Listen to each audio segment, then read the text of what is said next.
Today we are going to start the new topic, influence line diagrams for arches. Now before moving on to this topic, let us first understand the term influence line diagrams with the help of a simple example.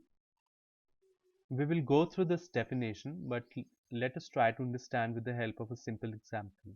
So in this example, I have considered a simply supported beam AB of span 3 meters. On this span, a unit rolling load is moving from A support to the B support. See, a rolling load is the load which moves from one end to the other end of the beam. And in this case, we have considered a rolling load having a magnitude of 1. Now, that magnitude can be 1 Newton, 1 kilonewton, or anything else, but the magnitude is 1. Okay, so now we will try to find the values of Ra and Rb for the first case in which the rolling load is at the support A. So in this case we have considered that the load is at support A. Now for this condition we will now find out the values of Ra and Rb. So in order to find out the values of Ra and Rb, we will apply the equilibrium equations. So first equation is summation of all the vertical forces is equal to 0. So total upward force is equal to total downward force. So total upward force is Ra plus Rb and total downward is 1. So Ra plus Rb equal to 1. Now take it as equation number 1. Now summation of moment about A point equal to 0. Now if you will see here, this one load and this Ra are acting at support A, therefore the moment will be 0. Now the moment due to Rb will be 3 into Rb into 3, that is the perpendicular distance. Now this equal to 0, so the value of Rb will come out to be 0. Now put the value of Rb in equation number 1, the value of Ra will come out to be 1. Now let us consider the second case in which the rolling load has now reached at a distance 1 meter from A support. Now for this condition, again find out the values of Ra and Rb by using equilibrium equations. So summation of all the vertical forces is equal to 0. So total upward force is equal to total downward force, that is Ra plus Rb equal to 1. Now take the summation of bending moment about A point equal to 0. Now if you see in this diagram, this one load will take A point in the clockwise direction, that is it will produce a clockwise bending moment about A point. For clockwise we are going to take as positive and for anti-clockwise we are going to take as a negative. So plus force is 1 and the perpendicular distance is also 1, so 1 into 1. Now the second force is Rb and the perpendicular distance is 3. So this Rb is acting in the upward direction, therefore this Rb will produce an anti-clockwise bending moment about A point, and for anti-clockwise we are going to take as negative. So force is Rb and the perpendicular distance is 3. So minus 3 Rb is equal to 0. So solving this equation, the value of Rb will come out to be 1 by 3. Now put the value of Rb in equation number 1. The value of Ra will come out to be 2 by 3. So for this condition, the values of Ra and Rb are now calculated. Now let us consider the next case in which the rolling load has now reached at a distance of 2 meters from A support. Okay. Now for this condition, again find out the values of Ra and Rb from equilibrium equations, and the value of Ra and Rb will come out to be 1 by 3 and 2 by 3 respectively.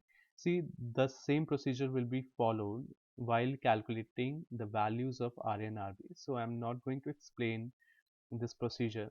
Now let us consider the fourth case in which the load has now reached the support B. Now for this condition, let us find out the value of Ra and Rb. So the value of Ra will come out to be 0 and the value of Rb will come out to be 1.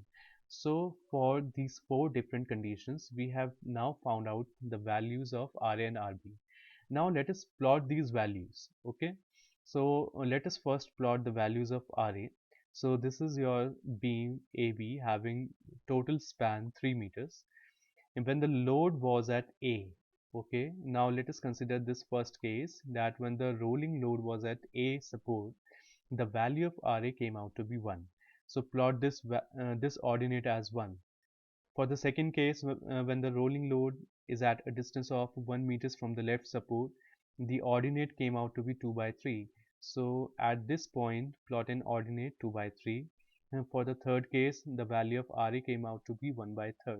So Plot this value as 1 by 3, and in the fourth case, when the rolling load reached at point B, the value of Ra came out to be 0, so at B plot 0. Now join all these points by a straight line. Okay, if see, now this diagram which we get by plotting these values is known as the influence line diagram. Now if you see this diagram shows the variation of Ra, that is the reaction at A point, A support, when a unit rolling load moves from one end to the other end of the beam. So an influence line diagram is, see, now let's come to the definition. So an influence line diagram is a curve or graph that represents a function. Now that function can be a reaction at the support, the shear force at a section, the bending moment at a section, etc. for various positions of a unit load on the span of a structure. Okay, so influence line diagram is a graph or curve, you can say that, it which represents the function. Now that function can be the support reactions, the bending moment at a section, or the shear force at a section when a unit load moves from one end to the other end. So this is the ILD for Ra, and this diagram is showing the variation of Ra. See, now how do we interpret the result? See, this diagram shows that when the load was at support A, the value of the reaction was maximum, and when the load started to move away from the A support, the value of Ra starts to reduce, and when the load reached at support B, the value of Ra became 0. So this is the ILD for Ra. Now let us plot the ILD for RV. So when the unit load was at A support, the value of Rb came out to be 0. So plot this point here. For the second case, the value of Rb was 1 by 3. So at a distance of 1 meter, plot a point, plot an ordinate at a height of 1 by 3. And for the third case, that is when the unit load was at a distance of 2 meters from the A support, the value of Rb came out to be 2 by 3. Therefore, plot an ordinate of 2 by 3. And for the last case, the value of Rb came out to be 1. Therefore, at B, plot an ordinate as 1. Now join all these points by a straight line. So the diagram which we get is the ILD for Rb. Now this ILD for Rb represents the variation of Rb when the unit load moves from A support towards the B support. Now how to interpret the results from this diagram? See, when the unit load was at A support, the value of the reaction at support B, that is Rb, is 0. Now as the unit load starts to move from A support towards the B support, the value of Rb started to increase, and when the unit load reached at support B, the value of Rb became maximum, that is 1. So this is your ILD for Rb. Now let us understand the various uses of an ILD. That why are we drawing an ILD? What is the use of an influence line diagram? So the first use of an influence line diagram is to determine the value of the quantity for a given system of loads. It means you can find out the value of the support reactions, you can find out the values of the bending moment, or you can find out the values of the shear force for any type of load which is acting on the beam. See, by using ILD, you don't have to apply all the equilibrium equations, you don't have to solve the equations, you just have to draw the ILD and then do the calculations of the ILD and get the result. See, now we will see that how do we calculate the results using an ILD. So the first use was to determine the value of the quantity for a given system of loads. So let us first consider an example of a simply supported beam on which these loads are acting: 100 kilonewton, 50 kilonewtons and 200 kilonewtons. Now for this type of loading, we now have to find out the value of Rb.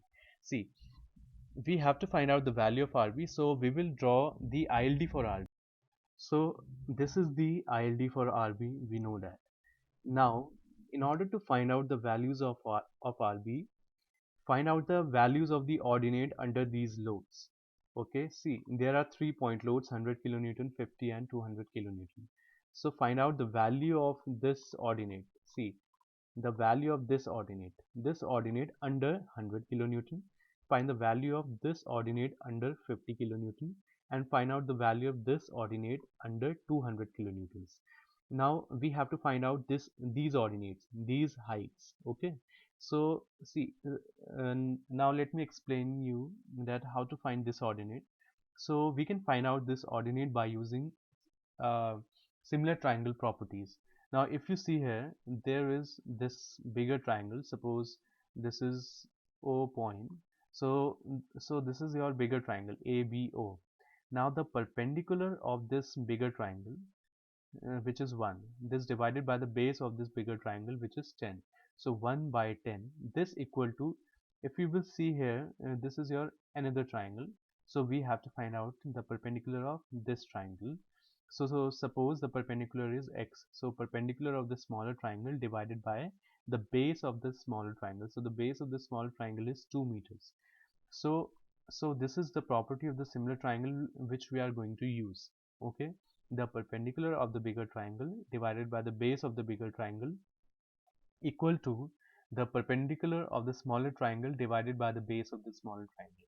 So after solving this, we will get the value of this ordinate as 2 by 10. Okay, so now we will find out the value of this ordinate again by similar triangles. Okay, so 1 by 10 into, see, just remember that this bigger triangle, okay, the perpendicular of the bigger triangle divided by the base of the triangle into the distance of that ordinate from the A support. So you just have to do this much calculation, you will get the value of the ordinate. Okay, see, you can apply a similar triangle property, or you can just remember this formula, that the perpendicular of the bigger triangle divided by the base of the bigger triangle into the distance of that ordinate from the left support. So from left support or the right support. Okay, see, you have to take the distance of the ordinate from the apex point. Okay, so the apex of this triangle is at A, and that's why we have taken 4.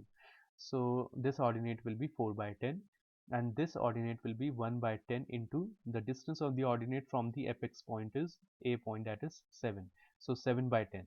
See, now in order to find out the values of RB, you just have to multiply the loads with the ordinates under the loads.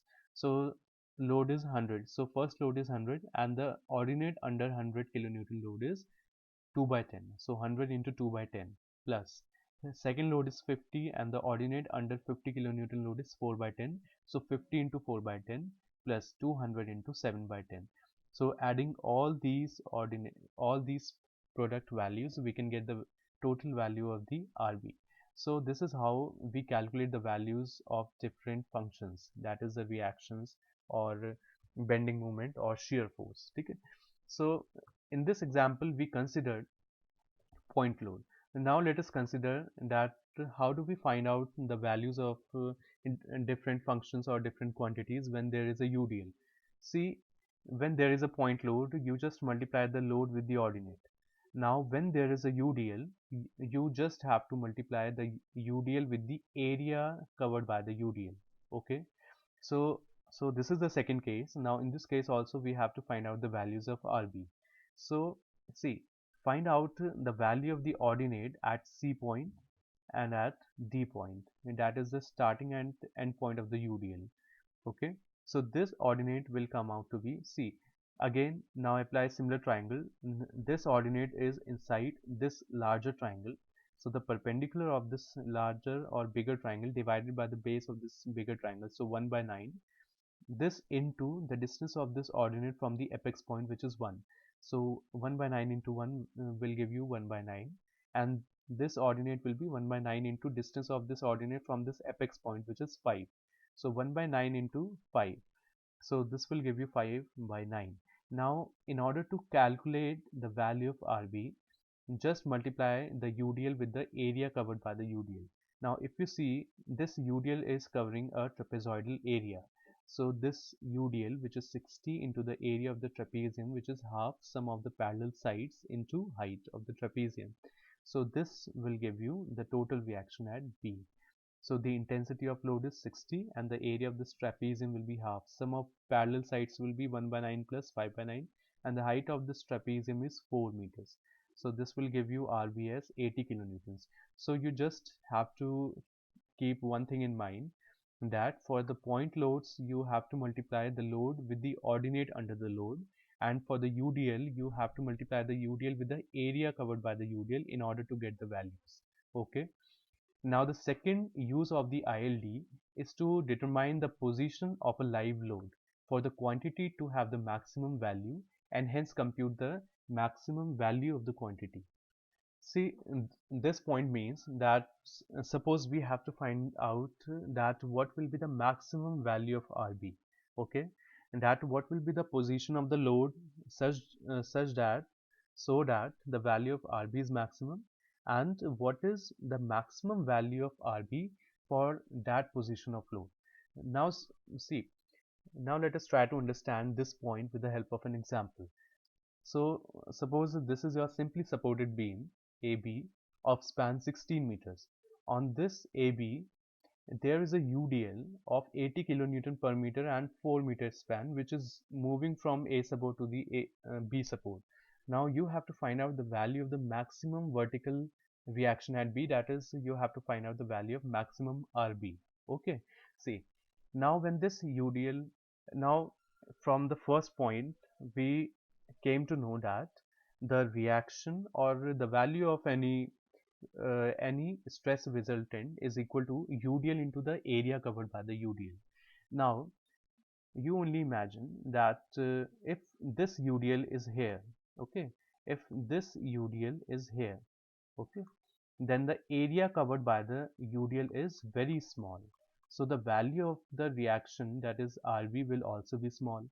Suppose the UDL move to here. So the area covered by this UDL will now increase. Now it is evident from this diagram, when the UDL, when the head of the UDL will be at point B, maximum area of this diagram will be covered. Now since the area of the ILD diagram will be maximum, the value of RB will be maximum. So RB will be maximum when the head of the UDL is at point B, and because when the head of the UDL is at point B, the area under the UDL will be maximum. Now the maximum value of RB will be equal to UDL into the area covered by the UDL. Now in order to calculate this area, first we will have to find out the ordinate, this ordinate.